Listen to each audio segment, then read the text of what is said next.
Again, 5 things destroying your life. We're doing a Q&A on noise, and we're just so excited to have you with us on this evening. I believe, if I'm not mistaken, Facebook and YouTube just cut on. I don't know what happened. Instagram seems to be going okay. So I don't know what's going on with my technology tonight. But welcome, Facebook and YouTube. Those of you that are tuned in, don't know what's going on with technology, but I've been talking now for at least 5 minutes. So appreciate all of you tuning in. So let's walk through the networks as our folks from Facebook and YouTube are joining us. We've got folks from Instagram that are already tuned in and joining us. But I want to walk through our networks here and prepare to walk through our lesson tonight. We're going to talk about, again, 5 things destroying your life. We're on part 2 of part number 4, dealing with the subject of noise. And again, if you've got a question tonight regarding this subject, if you have not watched the replay or didn't tune in Sunday or did not watch the replay from Sunday, go back and watch it. It's so powerful. It was such a very calm and cool and collected message that I taught. Wasn't very hyper at all, but it was very much relevant to the topic at hand. And so we're going to continue that tonight, give you a few more PowerPoints and answer any questions that come through. And if no questions come through, we won't keep you long tonight at all. But we really could not wait to be here with you on tonight, because again, this has just been an amazing series. So much great feedback I have received from this series, from people that have been emailing, inboxing their feedback over the entirety of the series. And so certainly it is my hope and prayer that this has been a blessing to you as well, just as it has me. Let me walk through the networks really quickly. I feel myself getting long-winded. And then after we walk through the networks, we're going to give you some PowerPoints. And again, we're going to keep this up on the screen so that if you've got any questions tonight, you can go ahead and submit your questions, because we want to answer as many questions as we can. And we want to also make sure that we give you some more content to connect with what we taught on Sunday. Facebook, good evening to you. Those of you that are tuned in via Facebook, welcome. Thank you so much for joining us tonight. If you're watching on Facebook, do me a favor, make sure you say good evening in the chat area. It is absolutely rude to come to church virtually or in person and not speak. So make sure you say good evening in the chat area. And then after you do that, Facebook, do me a favor. I want you to hit that like button. If you really enjoyed this ministry and this broadcast, I want you to hit the like button. If you really enjoyed, hit the like button, hold it down, turn it to a love button. And then I want you to hit that share button, hit the @ symbol, and do me a favor, tag 5 people and tell them to tune in. Would you do that? I know I gave you a lot of instructions, but I want you to do that tonight, because we want to get this number up. We want as many people that can be impacted by this message, this series, to tune in tonight. And that really, your willingness to share the video really helps us. Okay, so make sure you do that. We would really appreciate it. Again, Facebook, good evening, and make sure you say good evening in the chat area. Instagram, good evening to you. Those of you that are watching via Instagram, welcome. Thank you so much for tuning in. If you're watching on Instagram, fill it up with hearts. Let me know you're tuned in. Let us all know that you're tuned in. And then if you have not already, I see Brother Antonio say good evening. If you haven't already, make sure you say good evening in the chat area so that we can know that you're watching, that you're tuned in. And then also Instagram, if you are watching, make sure you hit that @ symbol. And tag 4 or 5 of your friends on your friends list and tell them that we're tuned in tonight, that we're live and on the air, and that we're doing a very powerful Q&A on noise. Again, if you did not watch Sunday, this may not make sense. And so it is my hope and prayer that most of you watched on Sunday, because again, Sunday was just a very powerful conversation about how we sometimes miss God's voice because of the noise. So much noise going on around us and so much noise in our environment, in our atmosphere. And so I want to say to you tonight, this is going to be a powerful part 2 of that. And then I'm going to answer as many questions as we have. And so again, good evening to you, Instagram. Thank you so much for joining us. Thank you so much for being a part of this broadcast. YouTube, good evening to you. Those of you that are watching via YouTube, welcome. Thank you so much for joining us, for being a part of this broadcast. If you have not already, you can subscribe to our YouTube channel at TheREHABCC. If you just go to YouTube and go into your search bar and type TheREHABCC, you can find our channel there. And you can subscribe to our channel right there. And I would encourage you to do it. You can literally go back and watch every single message that we've had here since the pandemic. every single message we taught on every single Tuesday, every single Sunday, and even any additional messages in between. And so I want to encourage all of you to do that. If you have not already, subscribe to our YouTube channel. Again, you can find us at TheREHABCC. Just type TheREHABCC into your search bar. You can find us there. And subscribe to our channel, and then like this video. Okay, like this video, hit the bell notification icon so you can be notified anytime we go live again. And share this video, hit that share button, and share this video with as many people as you can. And we know that somebody will be blessed as a result of you doing it. Okay, now I've got 7:18, and I want to keep going tonight. I've got a hard stop tonight at 8. I've actually got a workshop tonight at 9 o'clock tonight. Pastor's been working hard this week. It's really been 2 days, but I promise you, I told somebody earlier, it feels like it's Saturday already. It's just been a zoo of a week, but it's been a productive week and a blessed one. And so Pastor's got to work some more tonight. So I've got a hard stop at 8, but I want to give you some more notes again. If you've got a question on noise, you can email your question to info@rehabcc.org and put in the subject line noise. Okay, info@rehabcc.org. Put in the subject line noise, and submit your question, and I'll keep my eye out on the inbox as I'm teaching. Now, let me give you some more notes from Sunday, because again, we talked Sunday, just to recap quickly, we talked Sunday about Elijah and how he ends up in a cave, and he has literally become so depressed because things are coming up against him, and he has allowed the loudness of the moment to drown out the purpose that God has for him. And I shared this with you Sunday, and I want to start off with this right now. And I want you to record notes, as we always do in the chat area. We don't have a lot of people tuned in yet. We may get more, doesn't matter. Whoever needs to be here will be here tonight. I believe that firmly. But I want you to type in the notes tonight and record the notes that we're going to share. But I want to say this to you, and this is so critically important. I want you to know this, that you have to get to a place where you can embrace silent seasons. Record this. Get to a place where you can embrace silent seasons. Okay?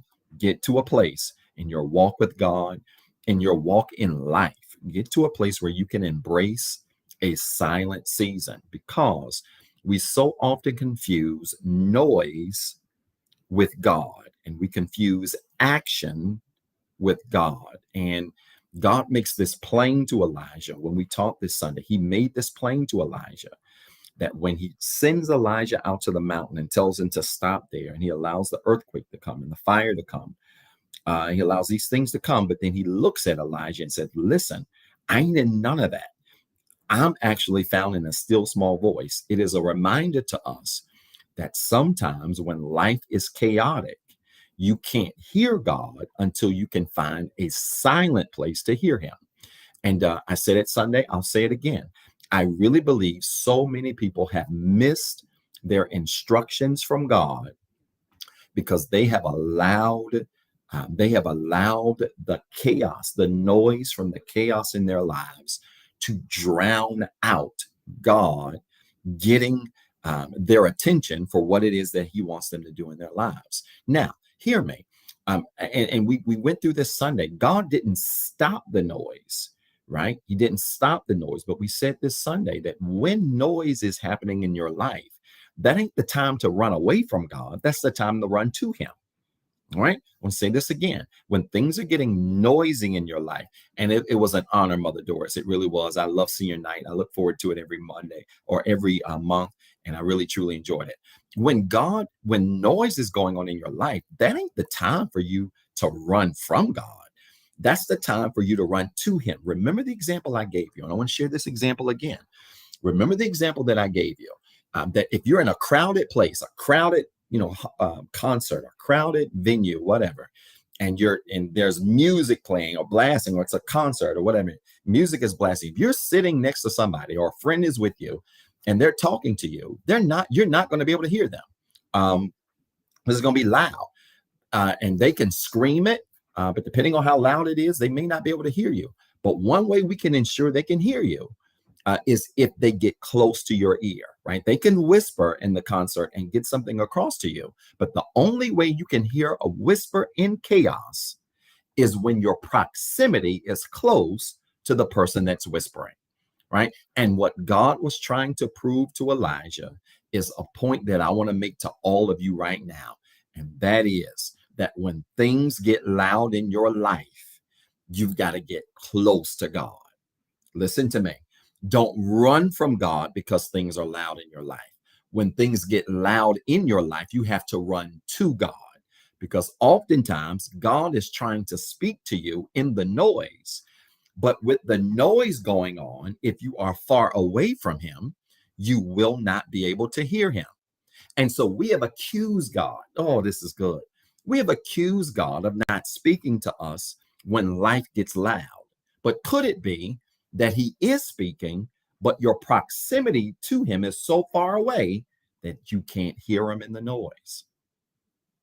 Right? And so again, when life gets loud, we don't pull away from God, we pull to him, right? We pull to him so that we are not apt or so quick to accuse God of not speaking, not trying to get through to us, not giving us direction, right? I've counseled people, I counsel and coach people all the time. And one of the things in my professional life, in my spiritual life, I counsel and coach people all the time. And one of the things that I hear so often is, Dr. Zed, pastor, whatever, I'm going through this.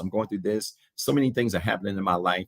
And I really feel like God is not listening to me. He's not hearing me. He's going the other direction. He ain't paying me any attention. He's not responding to me. And one of the things that I always challenge people to take a look at is this.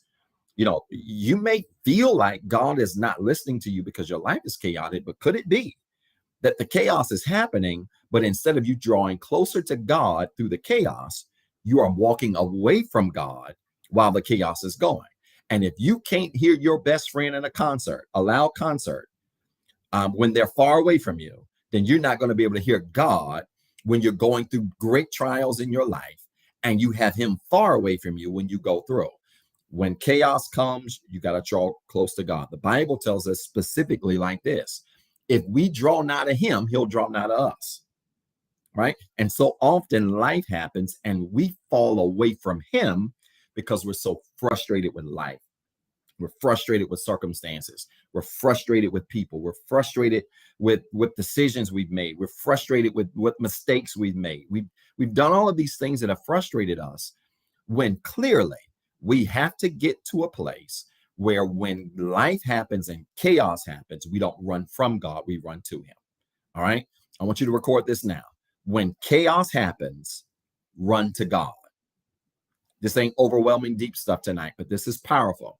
When chaos in your life happens, remember we talked about this Sunday, the chaos represents the noise. The noise represents the chaos. When chaos happens in your life, that's noise. And sometimes when chaos happens, the noise of life will cause us to forget who we ought to trust in. When chaos happens, run to God. It's so important, right? And let me give you another example, right? And we see this more. We really understood this more. This is so good. This isn't in my notes, but this is so good. We saw this more, especially rehab as a ministry. I saw this more as a pastor when our doors were open and we were in a physical building, right? Because I would get this a lot. You run into people who are at church and they're there every week in a physical building, and then when life happened, right? They lost their job. They went through a tough situation with their health, whatever. Something happened, and then they would disappear, and they would disappear for weeks, and you wouldn't see them. Right. And then they would come back, weeks, months later, and they'll come up and they'll say, "Hey, Pastor, man, it's so good to see you." And I'd be like, "Yeah, it's great to see you. What happened? Is everything good?" "Yeah, man, life just happened, man." How many times have you told people life happened and you fell back from God, or you fell back from people and your response was life happened, right? And so many times people have given that reason when it comes to God, right? Life happens. And so what happens when life happens? People fall back from church. They fall back from God, right? I need a breather to catch my breath, right? But what you don't realize is, and this is so crazy, but this is so timely. This example just came to me and it's so timely. What you don't realize is when life happens, if you fall back from God, you're going to take the chaos and the noise, and what's going to happen? It's going to get louder. The chaos is going to get louder. And this is especially the case for those of you that are tuned in tonight who are believers and have a relationship with God, because the reality is When you're a believer and you got a relationship with Christ, when life gets hard, if you fall back, that noise ain't going to get lower. It's going to get higher. You know why? Because chances are God's trying to give you instructions. He's trying to reveal some things to you. He's trying to open your eyes to some things. He's trying to show you some things.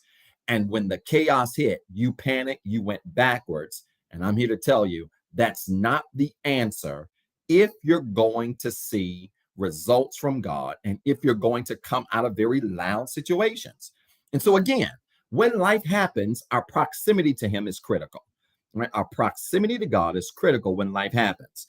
When life happens, when noise comes, when disappointment happens, when whatever happens in your life, it is critically important that you check your proximity and that you ensure that you don't go backwards from God, but that you go towards him so that you can hear him clearly. Okay. So that was worth reiterating and giving you 2 more points that I want you to consider tonight, because many of you are going through some very challenging seasons in your life.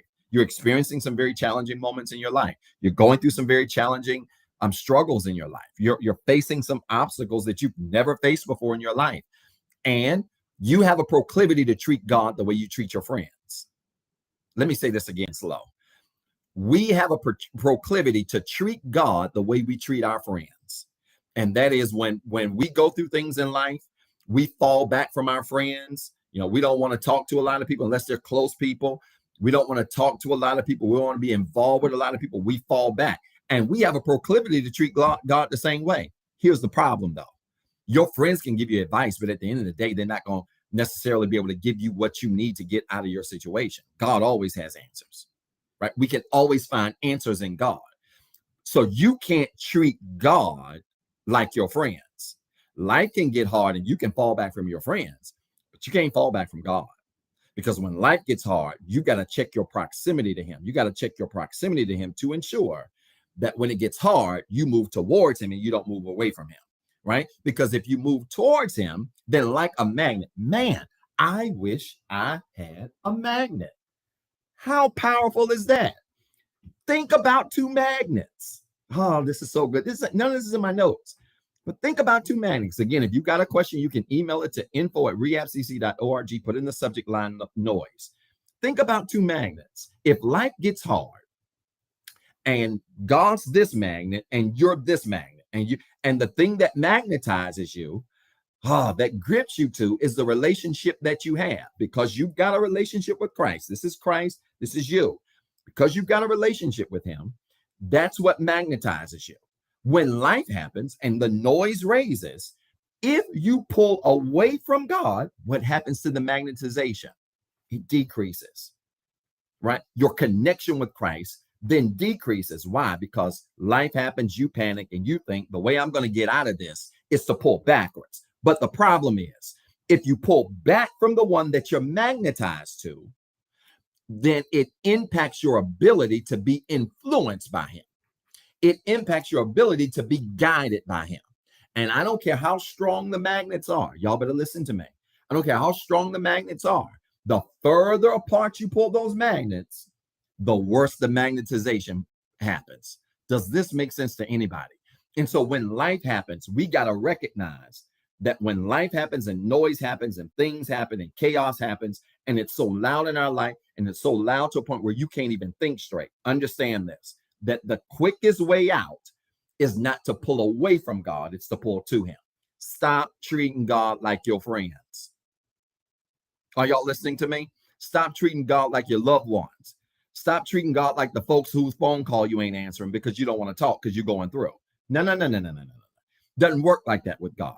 Because if it does, then what you find out is you end up losing your connection with him. And it ain't because he moved, it's because you moved. This is good. You listening to me? It ain't because he moved, it's because you moved. He's there. He said, you can make your bed in hell. I'm going to be right there. You can take the wings of a dove and fly away. I ain't moving. I'm going to be right there. But when life happens and we move, we find ourselves feeling withdrawn from him because the chaos came and we didn't run to God. We ran from him. All right. And so don't ever forget that. I hope that the example made sense. That's a powerful example there. Wow. That wasn't even in my notes. Yeah, but I hope that made sense here. Also, we talked a little bit about this on Sunday, and I want to reiterate this. As those of you are preparing questions, I'm checking the inbox to see if I have any questions here. Again, if you've got a question on noise, you can email it to info@rehabcc.org and put in the subject line noise. Okay, that's info@rehabcc.org and put in the subject line noise. I'm checking the inbox as I teach. Other thing we talked about Sunday was the power of stillness, right? Remember, I challenged all of you this week to think about how much still time you are spending, right? Yes, we got to work. Yes, we got kids to take care of. Yes, you're married, you got relationships, you got these things going on. You got a career, you got a business, you're in school, you got health issues, you got whatever. Yes, you got all these things going on. But remember, God takes Elijah to the mountain to show him that at the end of the day, when chaos is happening, sometimes you got to find a space where you can sit still so that you can hear God. And I hope many of you took what I said to heart Sunday, said Sunday to heart. And that is, I don't care what's going on in your life. Find you a space where you can get still so you can hear God, right? All of you should be praying daily. Of course, you should be reading daily, but you should also find some quiet meditation time every single day. Talked about this Sunday. I'll reiterate it again. Every single morning, I sit in that chair, and it's dark in this house, and my kids are knocked out. But after I work out and I'm drenching sweat, if I don't have to record a video for anything, I'll sit right in that chair, and I spend at least minimum 15 minutes. When I've got mornings where I got extra time to burn, I'll sit in that chair for 45 minutes and meditate, and literally with my eyes closed in silence, saying nothing, but just sitting in the moment and getting still so I can hear. And many of us can't hear, not because we don't have a praise. We can't hear because we won't sit still. Are y'all listening to me? We can't hear because we won't sit still long enough to be able to hear, right? So there is great clarity in stillness. I want you to record that. There is great clarity in stillness. Not being a busybody, not being all over the place, not going from here and there and everywhere. There's great clarity when you can learn how to sit your tail down somewhere and rest so you can hear. All right. I was telling somebody this, I think it was yesterday. This is, one of the biggest blessings of the pandemic, frankly, for me, is that it has taught me how to be still, right? When we got on lockdown and we couldn't go out the house, I had no choice but to learn how to sit still somewhere. And those of you that knew me pre-pandemic know I was always on the go, right? Between job, work, family, everything else, always on the go everywhere. But the pandemic locked me in the house, made me sit still, focus on only the things I could focus on. And that was one of the blessings of the pandemic. It forced me to sit still so I could understand the power of stillness, because I'm here to tell you, there is tremendous clarity in stillness. When you learn how to sit down, take a breather, take some rest, and just sit still, no focus on, the projects you got to do. Don't focus on the challenges you got at work or at home. Don't focus on none of that stuff, but just sit in the moment of where you are. You would be amazed at the amount of clarity that God brings to your spirit concerning your life, your finances, whatever else you got going on, whatever noise you got going on. You'd be amazed at the amount of clarity that God brings to you when you learn how to sit still where you are, right? And so I'm going to challenge all of you, find some stillness in your day. Every single day, you need to find some stillness in your day. You might be saying, Dr. I don't have time to meditate 45 minutes a day, 30 minutes. I only have 20 minutes. You got 5 minutes? Everybody got 5 minutes. Most of you sit on the toilet for 5 minutes a day, right? Everybody's got 5 minutes, right? Find you 5 minutes where you can find a quiet space somewhere, uninterrupted. It doesn't have to be in your house. It could be in your car.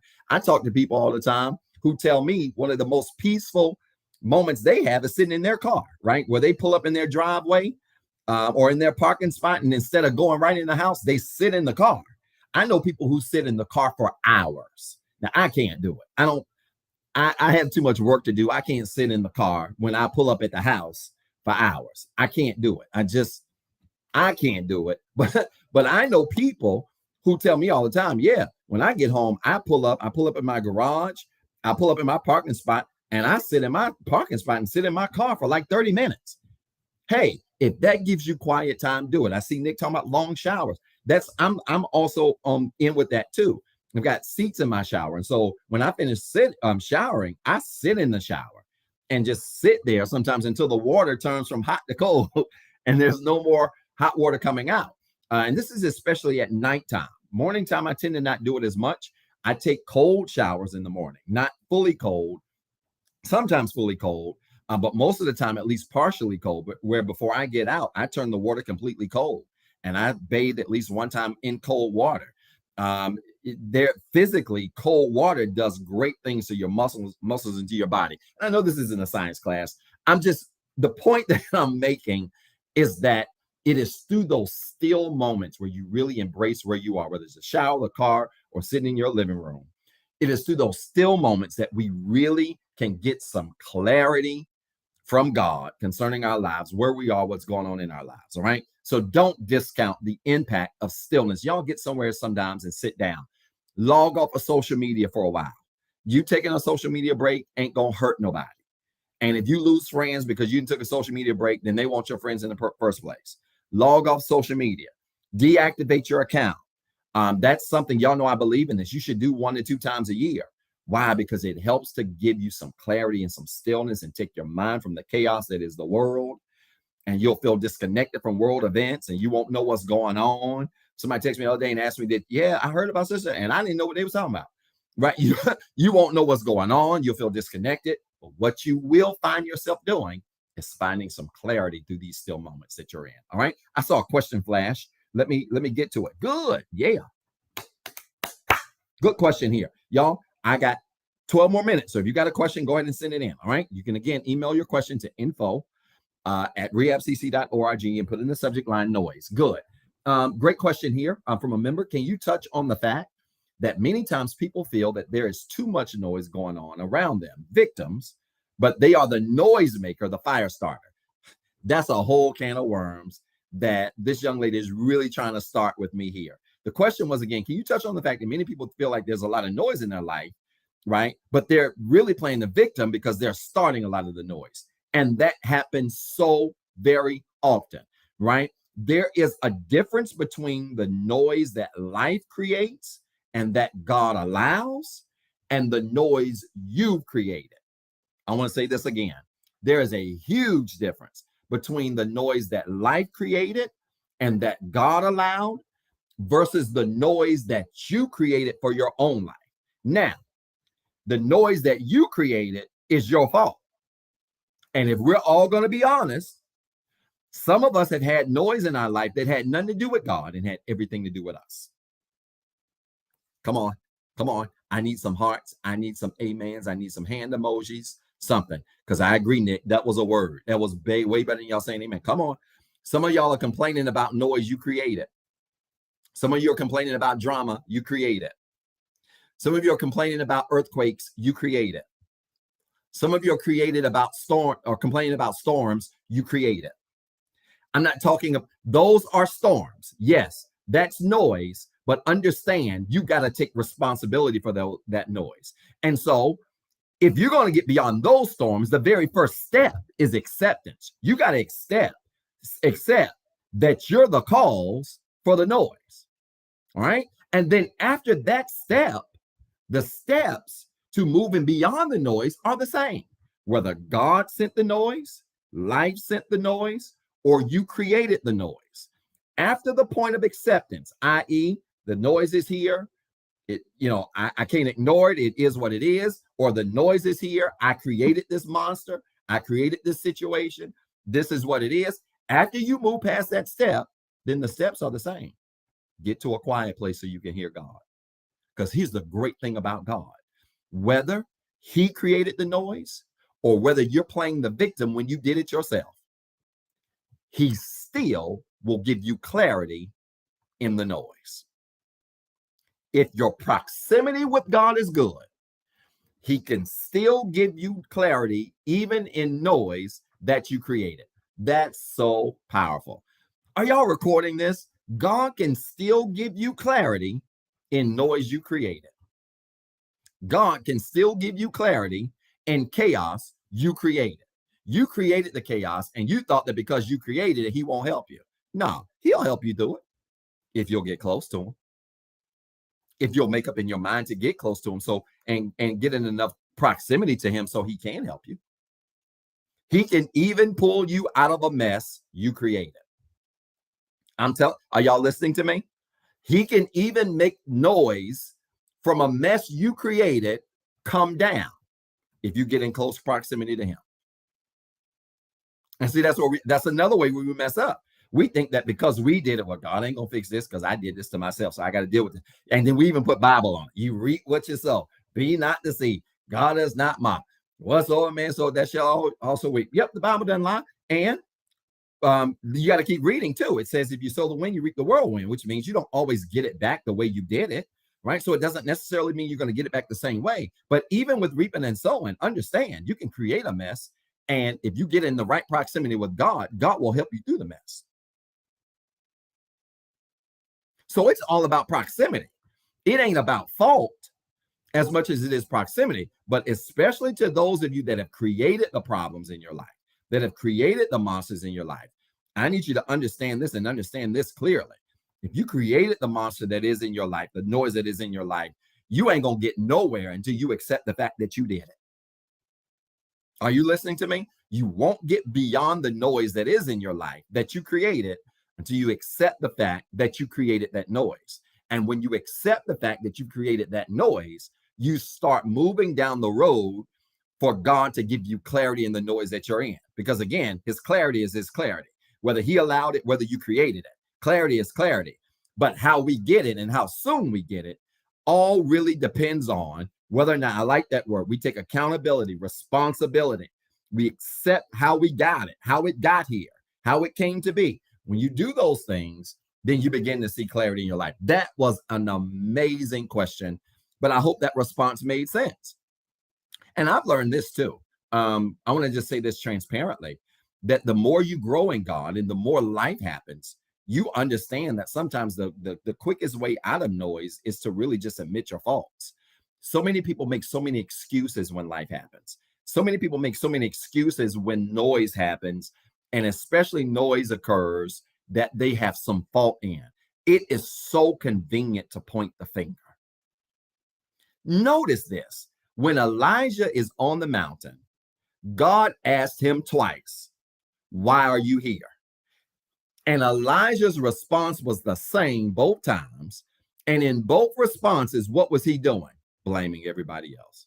Well, Israel did this. They serving other gods. They doing this. They doing this. And instead of him taking personal responsibility, and he did it not one time, he did it twice. Why? Because when we are the cause of many of our problems, it's easy, convenient, safe, and feels better to point fingers. Oh, this is a word.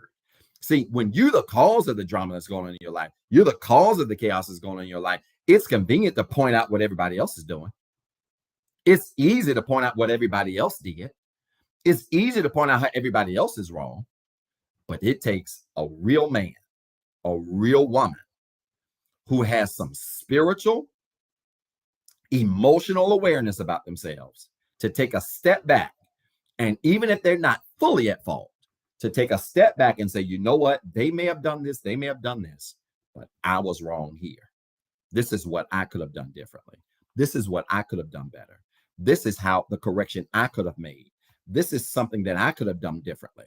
I had no business saying this. I had no business being this way. Oh, come on. See, the hearts are getting low now. When you talk about accountability and owning your own stuff, oh, the church gets quiet. People get quiet in general. Why? Because it takes courage to own your flaws. It takes courage to take responsibility for stuff you could have done better, right? And we understand this in the context of the church. It's easy for people to blame the church for this and blame the church for that. I left, I wasn't getting this, and I stopped coming because I wasn't getting that. It's easy to take accountability and blame the church for our problems, right? When we think about this example in the context of church, it's easy to understand it. But you got to ask yourself this question. While you pointing the finger at what the church didn't do, ask yourself this. Were you making as many deposits as you were expecting withdrawals? Because the church is the only place where we expect to withdraw from a space we never make deposits. I'm about to walk around my house. Are y'all listening to me? The church, our relationship with God, beyond just the church walls. Take it wider than that. If that offends you, take it wider than that. The church within the four walls, your relationship with God outside of the four walls is the only place we expect major withdrawals and we made no deposits. We ain't put in nothing. We expect to get everything out. We have not deposited anything. We expect to get everything in return. And it does not work that way, right? So church becomes this convenient place where it's easy to point fingers to church and point fingers to God and point fingers all these places. But you got to, before you blame God for the position that you're in, ask God, have you made as many deposits into him as you've expected yourself to make withdrawals from him? Because again, the church is that place where we make we have all of these expectations from withdrawals, but we rarely evaluate the deposits that we've made. And if you can't go to a bank and expect to pull something out of a bank that you have not deposited in, you can't expect all of these great grand things from a church that you've made no deposits in. I'm not even talking about money. I'm talking about time. I'm talking about energy. I'm talking about effort. I'm talking about commitment, right? And so we understand this example in the context of church, but we also need to understand this example in the context of our lives, right? Because you will never get out of a situation that which you don't put something into. And this requires personal responsibility. This requires personal accountability, right? This requires ownership. And when you own these things, you will see that you'll come out on the other side of this less apt to point fingers, less apt to focus on what people are doing and what people aren't doing, and more apt to be aware of those things, but more apt to see yourself and what you can do better, how you can grow stronger, right? One of the boldest emotions you can have is courage. I don't want y'all to forget this, record this. One of the boldest emotions you can have is the emotion called courage. Record it. One of the boldest emotions you can have is courage. Why is courage such a bold emotion? It's a bold emotion because it is at the point of courage where you're making a decision to do something. It is at the point of courage where you're making the decision to own something. It's at the point of courage where you're making the decision to accept something, right? It takes courage it doesn't take courage to point out somebody else is wrong, but it takes courage to say, yeah, they did that, but this is what I did. I was terrible here. I was horrible here. I could have did this better. I could have done that a whole lot better. That takes courage, y'all. And when you can walk in that kind of boldness to take responsibility and accountability for the things that are loud in your life, that are creating noise in your life, I'm telling you, you're about to turn the corner where you can see change happen. Change happens when you take the courage to admit your part. Oh, that was good. Change. If you want noise to change in your life, if you want the sound of drama and the sound of problems and heartache to drown, that's drowning your life, if you want that to go away, find the courage. Find courage. Because when you find courage, you are on the verge of turning the corner to accountability, responsibility, and seeing something happen in your life. Y'all, I'm out of time. That was the only question I had. I hope, did this bless anybody? I only got one question, but this was good. We really got what we need. I got a workshop tonight right after this. We really got what we need. Does this make sense to anybody? For real. I'm serious. I'm in a space in my life, and I like to use myself as an example in many ways when it's relevant. I get criticized for that. Sometimes it's okay.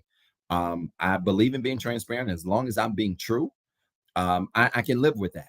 But I'm long in a space of my life, but especially now where I'm learning, you have to own your part in things. See, when we don't own our part in stuff, it becomes convenient to point fingers. It becomes easy to place blame. It becomes easy to talk about what people do and what they don't do.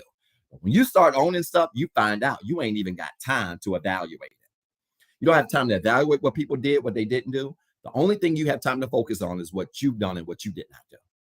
And that's what courage does. It takes courage to look yourself in the mirror and discover the things that you can do better. Listen, y'all, I want to pray for you. You got a prayer request tonight? I want you to type in your prayer request really quickly. You can email your prayer requests also to info@rehabcc.org, or you can type in your prayer request right now in the comments right now. Every morning, 4:28 in the morning, my alarm goes off and I get up and I pray over your prayer requests. That is Monday through Friday, some Saturdays as well. I don't get up that early on Sundays because I have to teach and I try to rest as long as I can. But Monday through Friday, religiously, I am up 4:28 in the morning.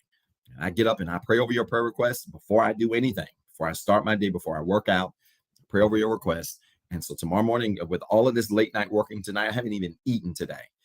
We're going to be up at 4:28 in the morning praying over your requests. And so if you've got a request, you can type it here in the comments, or you can email it to info@rehabcc.org. Put in the subject line prayer request so it can be routed to me. And I want you to know that we're going to be praying over your prayer requests. I'm starting to see them come in right now. Look at this. These prayer requests for courage and motivation to change your life, to make hard decisions.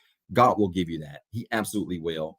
And I want you to know that I'm going to pray for you on this week. Come on, you got 20 seconds. Type in your prayer request quickly. Hurry, y'all. Come on, I need to see some comments. Hurry. I need to see some comments. If you got a prayer request, type in your prayer request. Hurry.